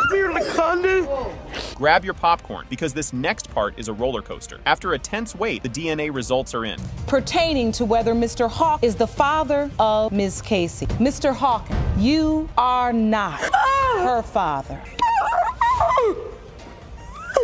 Can you believe that claim? Miss Ellis opens her statement by alleging she had a brief fling with Mr. Coger 3 years prior, which she believes resulted in the birth of her son, Zamorian. She's clearly invested in the outcome and eager to prove paternity through a court-ordered test. Just watch what unfolds next. Miss Ellis, you claim you had a brief fling with the defendant 3 years ago. Soon after, you ended up pregnant, and now you prove that he fathered your 3-year-old son. Yes, Your Honor. Mr. Coger wittily claims it would be a scientific anomaly if he were the father, expressing strong doubt about Miss Ellis's allegations. The courtroom erupts with laughter, underlining the skepticism and disbelief surrounding his denial of any romantic involvement with Miss Ellis. You won't believe what unfolds next. You argue it would have to be a medical miracle for you to be her child's father, and you're asking the court not to order a paternity test. Yes, Your Honor. What a bold denial. Mr. Coger defends his stance against the paternity test by simply stating, because we never slept together. His straightforward refusal sets the stage for a legal and personal personal showdown, igniting murmurs of disbelief among the spectators. The tension mounts in the following segment. Why do you oppose the test? Because we didn't have sex. So he says. Oh, we did. We would hang out. When we met, cool, we would talk on the phone, laugh it up, stuff like that. So it came to the point where she wanted to come over and we would hang out. Over the next course of time, we ended up being home alone. How will he dodge this one? Mr. Koger recounts an evening where intimacy was hinted but ultimately avoided due to Miss Ellis's complaint of vaginal discomfort, preventing any sexual engagement. This part is crucial as it reveals the most intimate moment acknowledged by Mr. Koger, starkly contrasting his complete denial of any sexual encounter. Keep watching. The stakes are getting higher. I knew what was going to happen. I was hoping that it would happen. So like I said, we got up, took my clothes off, she took hers off. Then that's when she proceeded to tell me about some kind of vaginal discomfort or something like that, where she could not have intercourse at all. It was painful at the time for me to have sex, yes, Your Honor. This contradiction is staggering. As the judge sifts through text messages that refute the testimonies, we see Miss Ellis and Mr. Koger discussing the failed attempt at intercourse, which Mr. Koger persistently denies. This twist creates a puzzling narrative about their relationship. The next twist is jaw-dropping. We never messed around at all. And then you say, Miss Ellis, but I can take it now. We never intercourse at any time. I mean, the testimony that you're giving right now is the truth. Because she's saying, if you say so, because she thinks you did have sex. Why did you inbox me and ask me, am I certain that my son is not yours? This will throw you for a loop. Miss Ellis reveals how she came to realize her pregnancy, adding complexity to the story by introducing another potential father figure, further entangling the timeline and relationships involved. Her account emphasizes her initial obliviousness to her pregnancy and the subsequent astonishment. The unfolding events are utterly unexpected. And I had to be rushed to the hospital. I woke up, I'm in the hospital room, I'm not knowing, what. So a nurse came in the room and she was like, okay, you had passed out, we feel like you had a heat, so we're gonna give you some fluids and everything, draw some blood to see what happened. So she came to me and she was like, do you know that you're pregnant? No, I'm not. Can you, do another test? Is your name Ms. Ellis? I was like, yeah. She was like, oh, okay, well, you're pregnant. Out of all people, I'm pregnant, really? You won't see this twist coming. Mr. Koger discovers the pregnancy via a Facebook post, pointing to a serious gap in communication from Miss Ellis. His queries about the child's paternity, despite his denials of intercourse, underline his confusion and the tangled web of their relationship. The surprises keep coming. Found out via Facebook. We was friends on Facebook. I scrolled through her pictures, found out she was pregnant. I saw her stomach, she was all pregnant, stuff like that. So, what's your thoughts on it? Do you somehow think that it might be mine? Say, do I somehow think it might be yours? You say, is it mine? I said, do you think the baby is mine? And what did you say? This revelation adds a whole new dimension. Miss Ellis confesses to having been intimate with another person shortly before her supposed encounter with Mr. Koger, casting doubt on the paternity and complicating the case with the possibility of multiple partners being involved. Gear up for the next bombshell. You were intimate with someone else? Yes. Without protection. Point blank ask, how's the baby? Do you think it's mine? The baby's doing okay, and no, I don't think it's yours. Was that the truth, or were you just saying? I just didn't want him involved because I was with somebody else and they said that it was going to be there, so what's the point? This decision is crucial. Judge Lake opts to order a paternity test based on the testimonies and evidence laid out, aiming to clarify the muddled stories and ascertain the truth for the sake of the child. The outcome is going to be jaw-dropping. Mr. Koger, you came into this courtroom today asking the court not to administer paternity tests. Your petition, Ms. Ellis, is that I believe there is sufficient evidence. I am ordering that you all leave this courtroom immediately, have the test administered. This result is a major twist. Pertaining to 3-year-old Zamarian Johnson. Mr. Koger, you are Zamarian's father. And the tension in the courtroom is thick enough to cut with a knife. The episode kicks off with Judge Lake greeting everyone warmly and introducing the drama-packed case of Pace versus Fobbs and Randolph. Mr. Pace, visibly anxious, shares his fear about potentially not being the biological father of his son. Prince, setting a somber tone for what's to unfold. Just wait until you hear what comes next. It's a doozy. You may be seated. It's a case of Pace versus Fobbs and Randolph. You say you will be crushed today if DNA results reveal you are not biological father of your son, Prince. Yes, Your Honor. Hold on to your seats, because this confession is a whirlwind of emotions. Miss Fobbs admits to making a horrible mistake by being intimate with both Mr. Pace and his best friend, Mr. Randolph. She clings to the hope that Mr. Pace is the biological father of her son, revealing the complicated personal dynamics at play. You'll be glued to your screen for what's up next. Things are about to get even juicier. You say you were caught between the man you're in love with and his best friend. You admit you made a horrible mistake when you slept with both men, but you say you're still, with all your heart, that Mr. Pace Pace is your son's biological father. This revelation is a bombshell that drops heavy on everyone's hearts. Mr. Pace unfolds the story of how he discovered the betrayal during a heated argument when Miss Fobbs blurted out that Mr. Randolph could be Prince's father. The intensity of this revelation sends shockwaves through the courtroom. Buckle up, because the revelations are just getting started. Well, that's interesting. We were actually in a heated argument at the time that it occurred. Kind of just got blurted out to me that Mr. Randolph could be a potential father for Prince. So you're in a heated argument as a couple, and just out of the blue she yells, and by the way, your friend could be Prince's father? Truth comes out in the open, and it's as bitter as expected. Directly confronted by Mr. Pace, Mr. Randolph admits to his indiscretion with Miss Fobbs, confirming the betrayal and amplifying the drama unfolding before our eyes. What's next is absolutely staggering. You won't want to miss it. So when you met with Mr. Randolph, have you slept with Miss Fobbs? Strangely enough, he did say it. How could you sleep with your best friend's girl? To answer that, Your Honor, I wasn't in the right state of mind. We both was intoxicated. As the stakes rise, so do the emotion. Mr. Pace talks about the emotional weight and potential repercussions of the paternity results. He details his deep bond with Prince and his apprehensions about how the results might reshape his life and relationships. The anticipation builds. Get ready for the results that could change everything.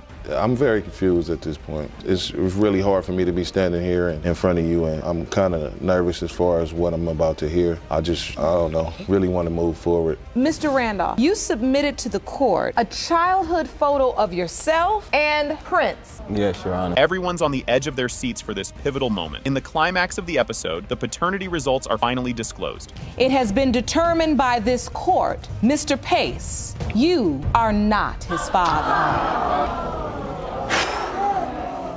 The case of Todd versus Foster is officially underway, presided over by Judge Lake. Ms. Todd is dragging her former beau, Mr. Foster, to court to prove he's the daddy of her 4-month-old daughter, Selena, all because he got cold feet about the wedding after questioning the kiddo's paternity. You were suing your former fiance, Mr. Foster, to prove he fathered your 4-month-old daughter. You say he called off the wedding due to paternity doubts. Yes, Your Honor. Mr. Foster throws down the gauntlet, voicing his paternity doubts, thanks to Ms. Todd's bombshell confession of a little side hustle during the baby-making window. Ms. Todd owns up to her escapades, which supposedly started as a harmless night out, but clearly escalated. So, Mr. Foster, you called off the wedding. Miss Todd, we was engaged. The reason why I called it off was because it was one day, friend of hers, she wanted to go hang out. Miss Todd told me that it was her friend, his girlfriend, so I'm like, okay, I don't got nothing to worry about. In a plot twist worthy of a soap opera, Mr. Foster details his discovery of some saucy texts on Ms. Todd's phone, which set all the alarm bells about her fidelity and the baby's paternity. The texts were more than friendly, igniting a wildfire of drama and doubt. I normally don't go through phone at all. Her phone just kept on buzzing, and a text message said, it was good, I want some more. In my mind, I'm thinking like, be my fiance, seeing this. Went out with a friend and stayed out all night? Yes, Your Honor. So did you sleep with him that night? Yes, Your Honor. Under the stern gaze of Judge Lake, Ms. Todd spills the beans on not just one, but multiple nights of indiscretions. She details another rendezvous with the same gentleman, again with protection, further tangling the web of who's the dad. Go to the store, get something to eat, then we went back to the play, and it just happened. We used protection. Sound like y'all was planning it to me. So was this the only time you had sex? You didn't know that, Mr. Foster? This is my first time ever hearing about the second time. Mr. Foster recounts the whiplash of feeling joy at the pregnancy news, only to be slammed by memories of Ms. Todd's cheating spree. This bombshell led him to ditch the wedding plans and question whether he was indeed the father. Did you tell the other guy you were pregnant? It was a possibility that he wasn't the father. So no, I did not tell the other person. He found out on pictures on Facebook. Did he ever think he was the father? Because you know protection is not 100%. Yeah. You know that. Yeah. As the emotional stakes rise, Mr. Foster confesses his inner turmoil about signing the birth certificate amidst his doubts, driven by a longing to be the father he never had. His tale is a tearjerker, showing just how deep the roots of personal history can go. The reason why was because I was the only guy that was there that had stepped up. So you came to the birth. At that moment, you just stepped up, or did you say, I really think I'm this child's father now? Well, it was like more, I'm gonna step up and I'm gonna be a man since Mrs. Todd is staying with us. But you did not believe the child was yours. Mr. Foster whips out proof of their engagement, throwing a curveball that contradicts Ms. Todd's timeline of events. This piece of evidence adds layers to their already complicated love saga and the paternity mystery. We was already engaged for her birthday is in the summertime. If I'm not mistaken, it was cold out when the guy came and come and get her. Outside when he came. And you see the wedding cake right there? That's on her birthday. Oh, and there's the ring. August 8th. So now does that reflect refresh your memory? Were you engaged when you had this man come pick you up? Ms. Foster, aka Mama Bear, steps into the fray, laying out why she suspects her son isn't the father, based on Ms. Todd's own words and a push for a DNA test to clear the air. The family drama intensified, dragging everyone through an emotional gauntlet. As I was saying, I told her that she needs to take a DNA test with this guy. Family members of hers were calling me, let me know that this guy was the father. He didn't want to be involved. My son, I said, if you're going to be with her, you might as well marry her and get over the fact that the child may not be yours. Ready for the big reveal? The tension hits its peak as Judge Lake unfurls the DNA test results. It has been determined by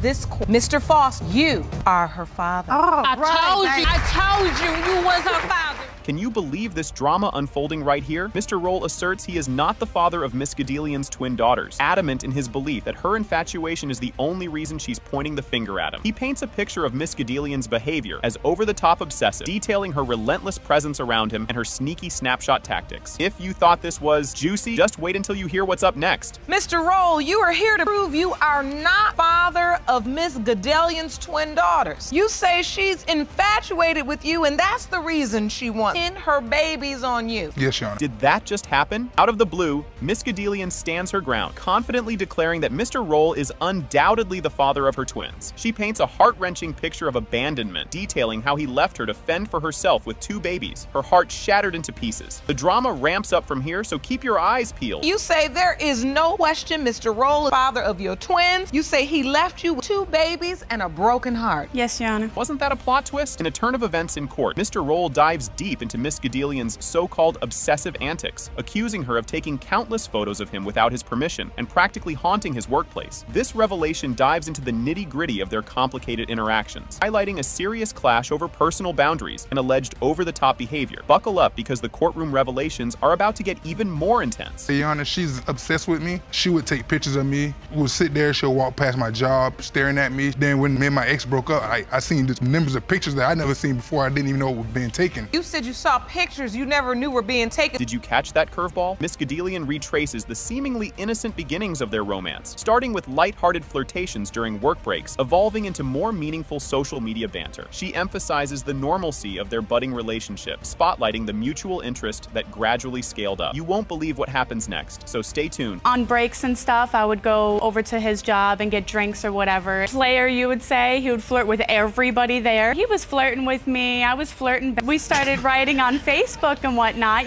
because after a while, he invited me over to his house. Ready for another shocker? Amidst the courtroom tension, Mr. Roll drops a bombshell by admitting he wasn't exactly single during their interactions, revealing a girlfriend in the background all along. This bombshell opens up a can of worms about the true nature of their relationship, leaving Miss Gadelian feeling misled and revealing Mr. Roll's cavalier attitude toward his flirtations, despite being committed elsewhere. And guess what? There's more drama just around the corner. When she sent me the message on Facebook, I had pictures of me and my ex together. We all would go trips, we'd do vacation. So she was well aware I was in a relationship when she hit me up. She was well aware. She went through my Facebook and was able to find out where I was at, how to message me. She seen the pictures of me and my ex. You won't believe this twist. After discovering her pregnancy, Miss Gadelian faces Mr. Roll's cold shoulder as he expresses fear over how the twins would upend his life. This pivotal moment uncovers Mr. Roll's initial denial of paternity and showcases the emotional roller coaster Miss Gadelian endured, contemplating the daunting prospect of single motherhood. The plot thickens, so don't go anywhere. I asked him, I said, what would you do if I was pregnant? And he said, it would ruin my life. I said, well, then never mind. He says, you're pregnant, aren't you? And I said, you know what, I am. Don't worry about it. She told me she had to tell me something. I didn't find out. Actually, like 2 or 3 days later, what she wanted to tell me, that's when she told me she was pregnant. Here comes a game-changing revelation. The courtroom digs deeper, uncovering that Miss Gadelian was technically still married, albeit separated, adding layers to the paternity puzzle. Mr. Roll seizes this detail to bolster his doubts about fatherhood, hinting at potential other liaisons by Miss Gadelian. The stakes are high, and you'll want to see what's revealed next. Do you think you're the father at this? No, because she was married. What?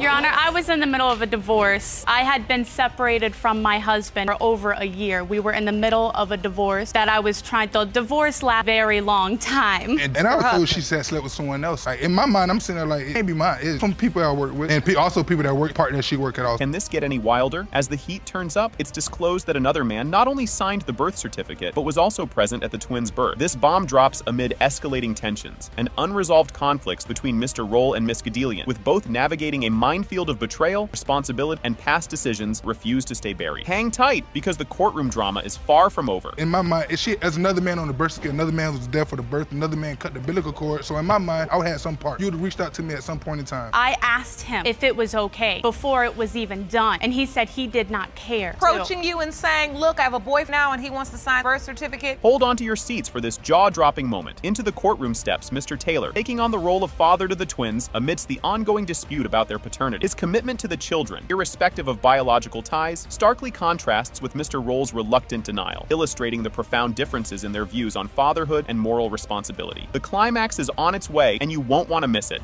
You signed the birth certificate, these beautiful children, when they were born, and you were also at the hospital Miss Gadelian delivered. I was. Me and Sarah had built a relationship. I knew she was pregnant.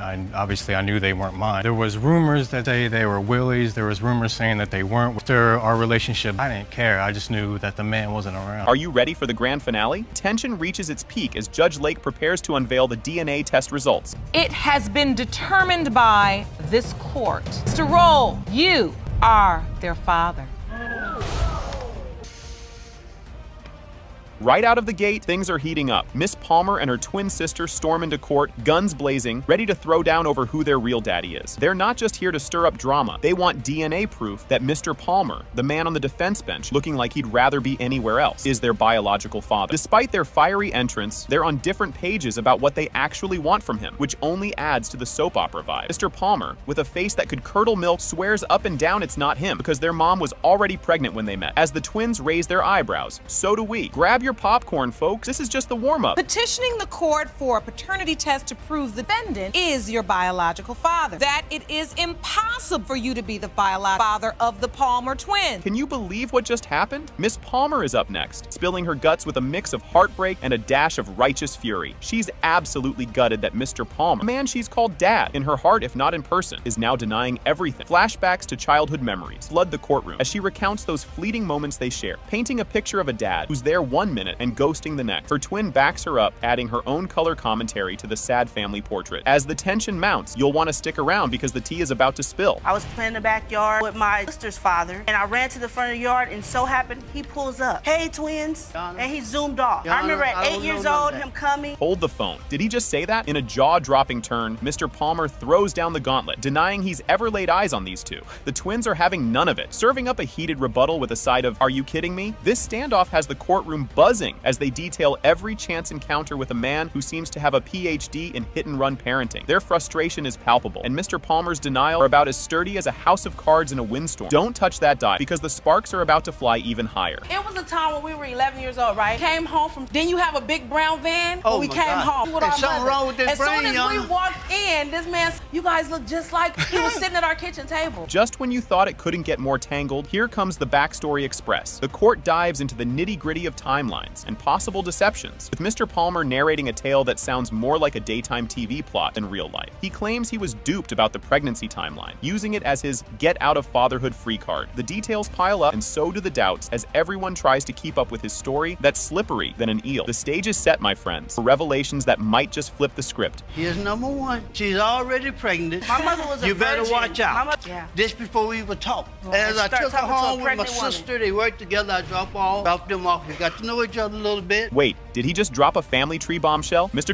Palmer, perhaps in a bid to distract from the current drama, shares that he's got enough kids to start his own small village. This little gem adds layers to the mystery. How does a man with a double-digit brood keep all his stories straight? The implications are as juicy as they are complex, with family ties that could probably strangle a soap opera cast. Fasten your seatbelts. We're heading into a family feud that could make Thanksgiving look like a tea party. Did I ever had a DNA done on? And that was because I asked for it because I was 60 years old and had a baby. Still having and kids. My daddy had 32. And the only reason I asked for a DNA at that time because I wasn't sure. You'll need a scorecard to keep track of this emotional roller coaster. The twins lay it all out, their voices thick with emotion as they detail a lifetime of missed father-daughter dances and unanswered birthday wishes. They paint a vivid picture of a father-shaped hole in their lives, making a compelling case for Mr. Palmer to step up and face the music. Their heartfelt plea tugs at the heartstrings, maybe even a juror or two. But will it sway the man in question? As we gear up for the next bombshell, Remember, the plot always thickens in paternity court. Since she got in contact with this man, my sister, that this man has said we're not his kids. And she said And that. this man could look in our face and sit here and say, not our father. After all that, Believe you me. should have inquired about this and made sure that the other two, Find besides out. the 10, Here's a twist. Enter stage right, Mr. Palmer's daughter, who could double as his public relations manager. She's all praises and defense for her dad, throwing a lifeline to a man currently swimming in hot water. Claiming her father's always been Mr. Honest, she presents a stark contrast to the twins' narrative of neglect and abandonment. As she stands by her dad, courtroom is split. Whom to believe? Keep watching, because the family drama is about to reach soap opera levels. These girls feel like my dad is their father and he hasn't been in their life. If he had any doubt in his mind, I'm sure he would have stepped up to the plate. I'm sure he would have asked for DNA. So And when I reached out to we Camila, heard she about was it. very We heard, receptive. Mama told me as a kid that Just when you think you've heard it all, another Palmer offspring enters the fray, echoing his sister's sentiments with a solid dad's no deadbeat declaration. This sibling tag team attempts to shore up their father's crumbling credibility, insisting he's as reliable as gravity. Yet, as they recount family tales that conspicuously exclude the twins, the plot thickens enough to cut with a knife. The stage is set for a showdown that could rival any season finale. Don't go anywhere. The climax is up next. I've always known about the girls, I've always heard through family members about the girls, but I've never been able. I actually, since we share the same last name, I claimed him as my sister. I mean, I've never laid eyes on him either. This is my first time seeing him. He's always been consistent with his story. Cue the dramatic music. It's envelope time. As the judge grips the results that everyone's been waiting for, you can cut the tension with a chainsaw. Will the DNA test prove Mr. Palmer is the father, or will it vindicate his vehement denials? Either way, the family tree is about to get some new branches or have a few chopped off. As we brace for the big reveal, remember, in paternity court, expect the unexpected. What happens next could rewrite everything. You are their father. You genuinely look surprised, Mr. Palmer, and emotional. How do you feel? He would have been there. In a surprising twist right at the start, Ms. Murphy claims that after a brief but passionate relationship with Mr. Miles, she became pregnant, and now that he is married, he wants to deny their 3-year-old son. She passionately expresses her frustration and disappointment with Mr. Miles' refusal to acknowledge their child. Strap yourselves in, because Mr. Miles' rebuttal is just as jaw-dropping. Passionate relationship offended Mr. Miles, and then you became pregnant. Now you say he's married and want to forget he has a 3-year-old son. Yes, Your Honor. In an explosive response, Mr. Miles firmly denies paternity of the child, suggesting that whispers and rumors from friends and family hint at another man being the biological father. The audience gasps in surprise at his adamant denial. Keep your eyes peeled. Ms. Murphy's comeback will have you on the edge of your seat. That the only person you're trying to forget is Ms. Murphy. Yes, Your Honor. You deny her son and say her friends and family have told you another man is his biological father. As the plot thickens, Ms. Murphy recounts how Mr. Miles reacted negatively when she announced her pregnancy. She accuses him of shirking his responsibilities, pointing out his refusal to support or even recognize their child, which earns a round of applause from the audience. Things are about to get even spicier, with accusations flying back and forth. I don't want you to have this baby. This is not okay to make that baby, but he can't be man enough to take care of it. The paternity test, And that's not any true. other way, he said he didn't have the money for it. If that's the case, Your Honor, we would not be here. It would already Okay. be taken care of. Just when you thought it couldn't get more heated, Mr. Miles throws a curveball by accusing Ms. Murphy of being unfaithful, citing an incident involving hickeys from another man. Ms. Murphy vehemently denies these claims, insisting she was faithful and deeply invested in Mr. Miles during their relationship. Buckle up. The judge is about to step in and shake things up. One minute she's pregnant by me, she'd tell me, I asked her, what's the reason you got hickeys on your neck? To lie. When I was talking to him, I was only talking to him because I was so busy. I really liked him at the time that we were seeing each other. I was not talking to anybody. With confusion hanging in the air, Judge Lake delves into the nature of their relationship, with Mr. Miles describing it as casual and non-committal, which starkly contrasts Ms. Murphy's narrative of their past involvement. The twists keep coming, and what follows will leave you questioning everything. We were cool, we were friends, I wouldn't say it was a relationship. Yeah, her family members told me specifically The family members that you were sleeping with. They told me that she was getting around. Family members that he was sleeping with told Miss him that. Murphy, she knew that. In a critical turn of events, Judge Lake lambasts the lack of convincing evidence from Mr. Miles regarding his paternity doubts, emphasizing that trivial incidents like hickeys are hardly a basis for denying fatherhood. The stage is set for a dramatic twist as a new testimony turns the tide. Because I know what type of woman I was dealing with, the type of stuff that you let me see this stuff.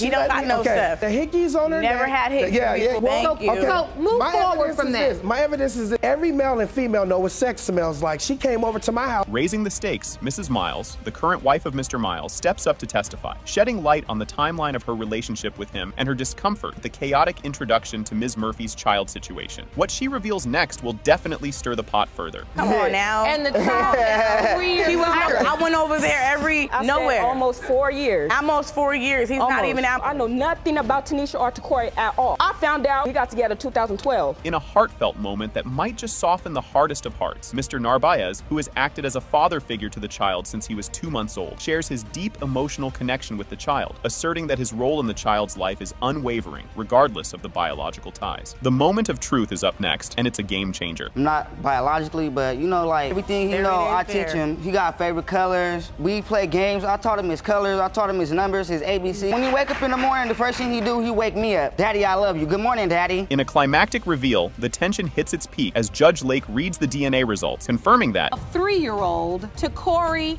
Murphy. Mr. Kiba Miles, you are his father. Thank you. Thank you. Thank you. I have no reason why. Can you believe we're just kicking things off? The session begins with a formal invitation to sit. The case Green versus Duncan is announced, spotlighting a paternity dispute involving a 2-year-old named Angel Bryant. Judge acknowledges the audience and participants, setting a serious yet open tone for the proceedings. Buckle up, because we're just getting started on this roller coaster. This is the case of Green versus Duncan. Thank you, Jerome. Good day, everyone. Good day. Mr. Green, Yes, ma'am. you Yes, claim your right as a potential father to the child in question today, 2-year-old Angel Bryant, were basically stolen from you. Right out of the gate, the stakes are high. Mr. Green asserts his rights as a potential father have been compromised. He expresses doubts about his paternity since the child's conception, but has still provided financial support. Despite his uncertainties, Mr. Green continues to fulfill financial responsibilities just in case Angel is indeed his daughter. You won't want to miss what's coming up next.